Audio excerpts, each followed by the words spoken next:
This watch, the Watch S1 from Xiaomi, has been almost non-stop on my wrist for the last month, and I came across bigger and smaller issues that I think we need to discuss, so let's get started.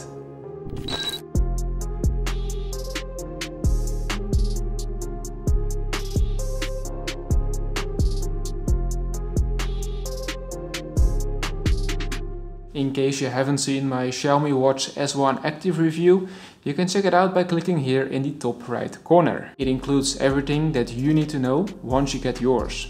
From sleep tracking to monitoring your heart rate, this watch does all the same, only in a different housing design. I already loved, for example, this bright, sharp and colorful display, but also the possibility to call from the watch, which was superb to do for both me and the receiver.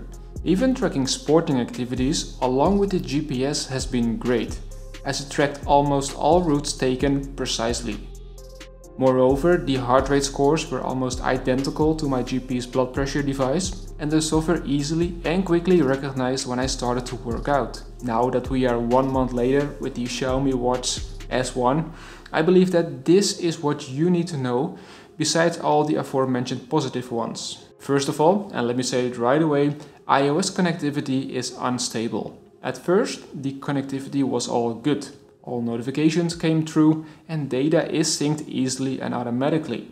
But after around 8 to 10 days, it dropped the connectivity. And it happened twice so far, which was a bit annoying because you need to open up the app and manually sync it by pulling down from the top. The second thing that I want to highlight is that anything related to data transferring onto the watch is tricky. It feels like to me that it takes forever to change a watch face from the app. Downloading and setting up the new watch face usually takes around 2 to 3 minutes, which is kind of annoying in case you prefer to change it more frequently and you cannot quickly check how it looks in real life. And in addition, there are no custom watch faces available, which I find a big miss as many other cheaper watches allow this. The next point that we need to discuss and is related to data transfers is updates. So far I've got one update that brings the voice assistant Alexa to the watch, but it took forever to download, transfer and install the update, even though it was just a few megabytes. Moreover, there is NFC, but it's not supported, at least here in the Netherlands for now. Plus, let's not forget the most obvious one, third-party apps are not supported, so it's impossible to, for example, install Spotify.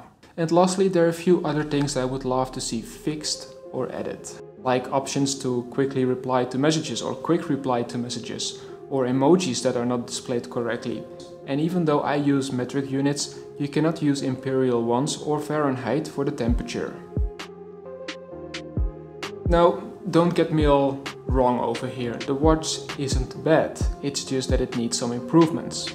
But you should never buy a product based on the future promise to give you an update. Overall, the software has been smooth, but for the price, I believe Xiaomi could and should have done more. And moreover, it's easy to navigate through the watch and the battery life is amazing. And it's also possible to connect your headphones to your watch. But then again, you cannot set up the lower physical button yourself with a different task, for example. And what I'm missing too is, for example, smart D&D, do not disturb, as the scheduled D&D feels so permanent with my ever-changing daily schedules, so that I often forget to turn it off if I have to manually enable D&D. Even the Mi Band series have this feature for a long time already. Last but not least, I love on my Huawei Watch GT2 Pro the ceramic back. It feels so smooth, good and really soft on the skin that I really miss it on a lot of watches, including this one. In case you haven't seen that video, you can continue watching by tapping or clicking over here, as this is already the end for this video. Thank you so much for watching. Don't forget to give the video a like and subscribe in case you haven't already, so that I see you in the next one.